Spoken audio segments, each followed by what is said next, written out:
Well, let's just make a couple of quick comments of what's going on in San Diego, John. Yeah, the Padres. What do you think of the start so far, Lee? Hot and cold, good and bad, but I think they've answered some questions.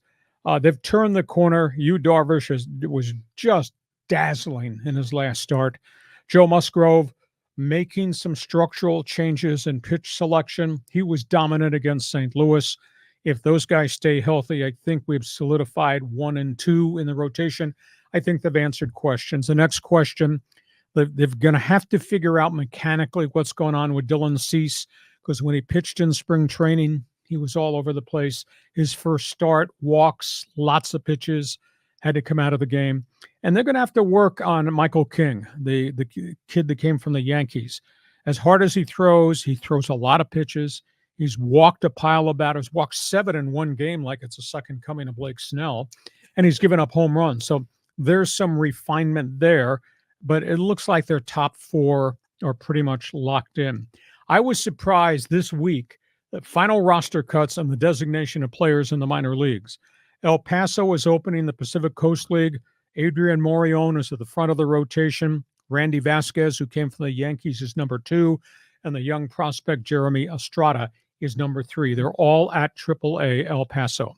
At San Antonio, I was really surprised. Woo-Suk Go, the Korean relief ace, is in AA, not AAA, obviously not on the Major League roster. So there may be a lot of work to do with him. Rob Snelling, who's the hottest young pitcher in the farm systems at San Antonio, and the young outfielder Jacob Marcy is starting the season there. And then in Class A, I was really surprised at Fort Wayne. They sent Ethan Salas back to A. Last year, he got as high as AA, then he had a knee injury. So maybe they're going to slow the growth process, not force feed him as much, but he's part with a whole bunch of young pitchers at Fort Wayne in Class A. And John Riley says, I share your opinion that they are solving some problems.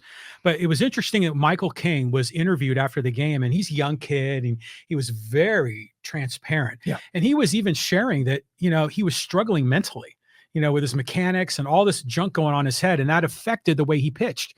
So hopefully he settles down. Dylan Cease last year walked a lot more than he had done in previous years. So hopefully Ruben Niebla can fix that. The problem with the Padres, though, is they're still feast and famine. They'll score 12 runs in one game and then 2 in the next game. Yeah, their batting average with runners in scoring positions kind of negligible outside of the 2 blowout games they've had. Right. I mean, those blowout games were wonderful, but God, can't you just even it out and make it consistent? So that's where we are with the Padres.